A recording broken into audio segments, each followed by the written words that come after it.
On the freezing night, the unsinkable Titanic went down. One man, the ship's chief baker, decided to face his fate with a bottle of whiskey in his hand. He rowed the stern of the ship down as it sank into the abyss and survived for hours in the lethal, icy waters of the Atlantic before someone found him, calmly treading water. But was it the alcohol that saved him, or was it something else entirely? The answer is far more complex and fascinating than the legend suggests. This is Monochrome Documentaries. We bring history's overlooked heroes to center stage. To understand the man, you have to understand his world. Charles Joughin was born in Birkenhead, England, in 1878, a stone's throw from the sea. Like a lot of young men in that era, he heard the ocean's call early, first going to sea when he was just 11 years old. It was a hard life, but it forged a tough, practical spirit. He wasn't destined for the command bridge. His kingdom was the galley. He became a baker, and a very good one, eventually rising to the prestigious role of chief baker for the White Star Line. He'd served on the Titanic's sister ship, the Olympic, before being transferred for the maiden voyage of the New Marvel. As chief baker on the Titanic, Joughin was a master of his craft. His monthly wage was £12, a respectable sum that's equivalent to over £1,500 today. He was in charge of a baker's dozen, a staff of 13 bakers, responsible for feeding the floating city. Just imagine the scale of that job. The constant heat from the ovens, the mountains of flour, the non-stop production of bread, pastries, and cakes for everyone from third-class passengers to the world's wealthiest tycoons. Joughin wasn't just a baker. He was a department head on one of the most luxurious ships ever built. He was a man used to order, process, and leading his crew. On the evening of April 14, 1912, Joughin was off duty in his bunk. At 11:40 p.m., the first sign of trouble wasn't a siren, but a strange, shuddering jolt that ran through the ship's massive frame.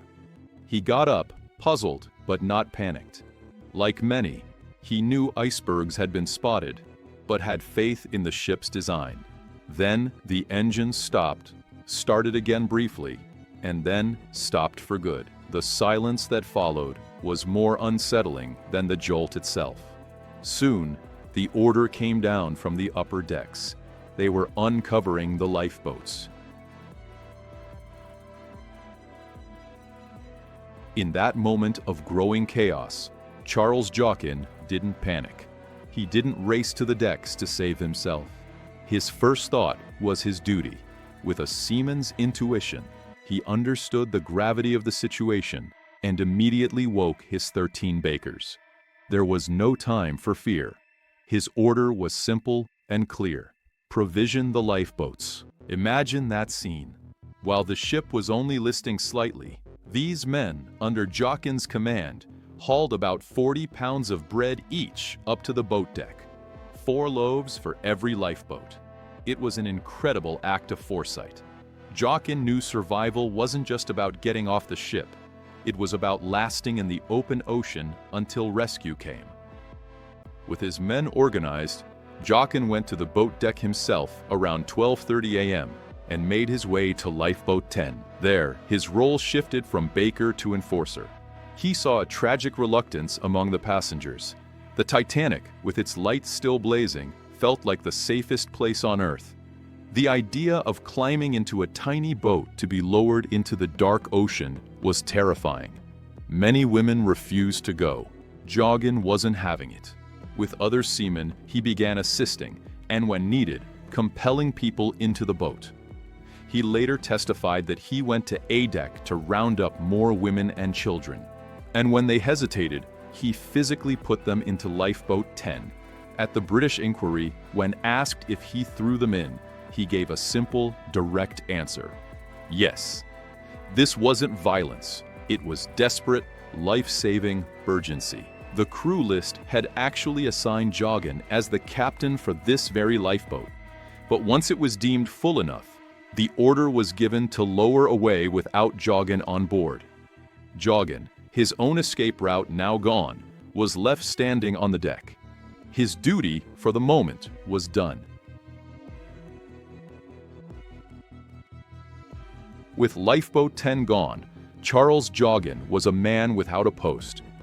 The ship's tilt was getting steeper. The awful reality was setting in. There weren't enough boats. For a crewman like him, the odds of survival were shrinking by the minute. So what does a man do when he's fulfilled his obligations and is now staring death in the face? Charles Joughin did something profoundly, absurdly human. He went back to his cabin. He navigated the increasingly slanted corridors, and there, he poured himself a drink. This is the most legendary part of Joughin's story. The myth, growing over the years, says he downed 1 or 2 entire bottles of whiskey. Joughin's own testimony was a bit more modest. He said he had a drop of liqueur, specifying it was a tumbler half full.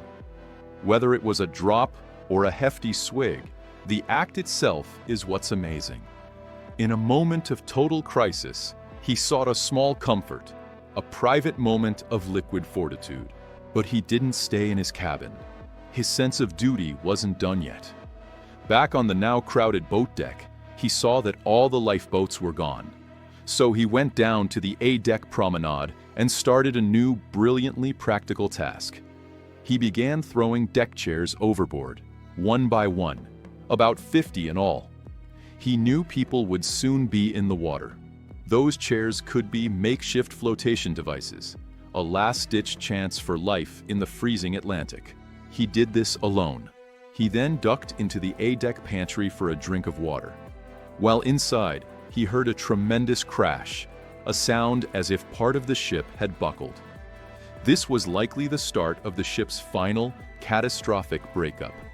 The time for throwing chairs was over. He joined the mass of people running aft toward the rising poop deck, the highest point of the sinking ship.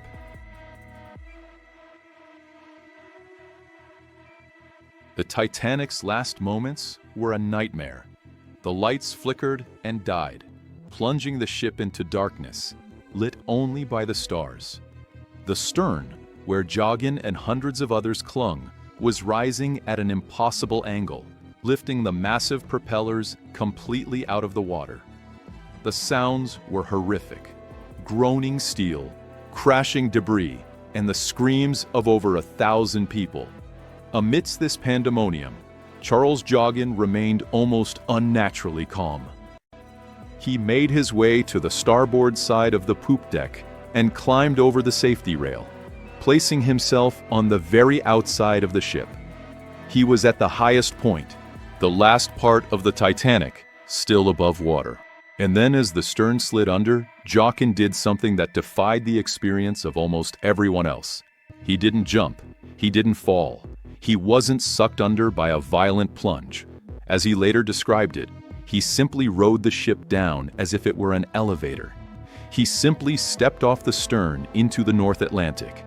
In his own words, his head may have been wetted, but no more. He entered the water without the violent impact or cold shock that killed so many others almost instantly. Joughin was, quite possibly, the very last survivor to leave the Titanic. So there he was, balancing on the edge of the world's greatest disaster, calm as a cucumber. Before we see how he survived the freezing Atlantic for hours when others died in minutes, if you love these untold stories of ordinary men surviving impossible odds, make sure you're subscribed. We uncover a new forgotten hero every week, and you won't want to miss the next one. Now he was in the water. The temperature that night was around -2 degrees Celsius, 28 degrees Fahrenheit, below the freezing point of fresh water. In these conditions, the body is hit with cold shock, an involuntary gasp, rapid breathing, and a massive spike in heart rate. Many victims likely drowned in these first few minutes. Second Officer Charles Littler described the sensation as like 1,000 knives being driven into one's body. For those who survive the initial shock, hypothermia, a catastrophic drop in core body temperature, sets in. Survival time is estimated to be between 15 and 45 minutes. An hour would be extraordinary. Charles Joughin was in the water for about 2 hours. How is that possible?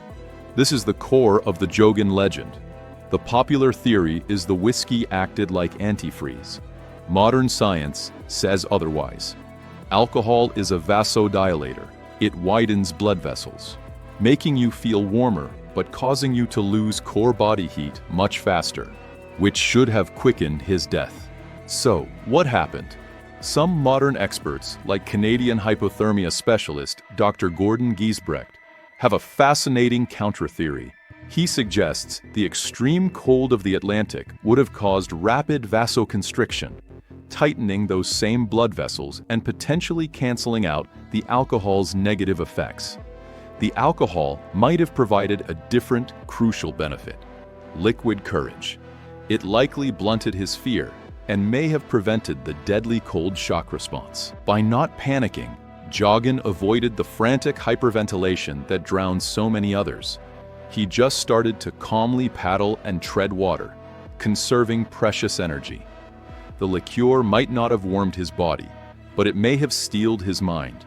It was a combination of his calm demeanor, his fitness, his life belt, his gentle entry into the sea, and yes, possibly the psychological effects of the alcohol.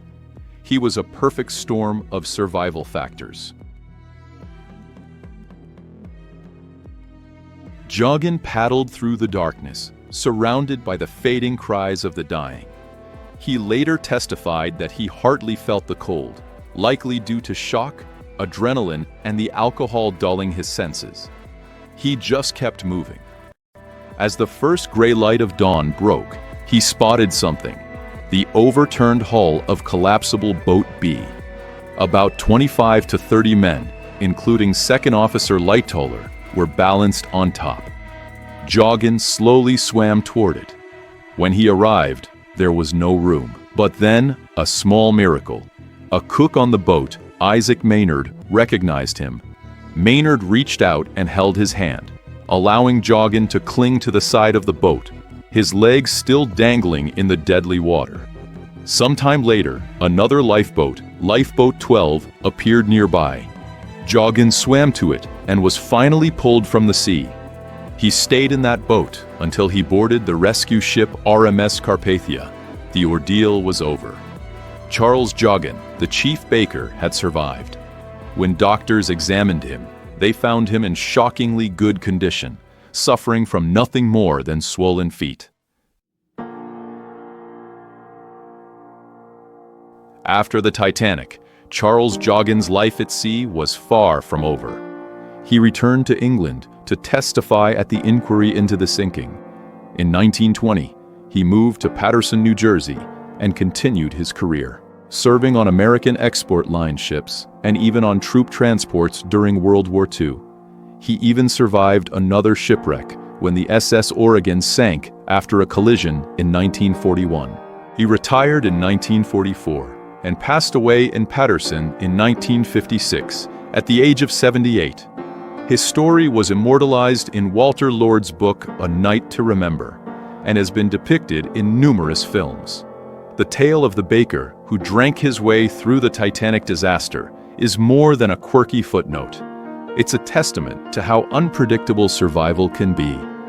It's the story of a hero who found his purpose in his duty, his calm in a bottle, and his life against impossible odds. He was the chief baker, the last man off the Titanic, and the unlikely hero who drank a toast to defiance and swam away from the end of the world. Thanks for watching.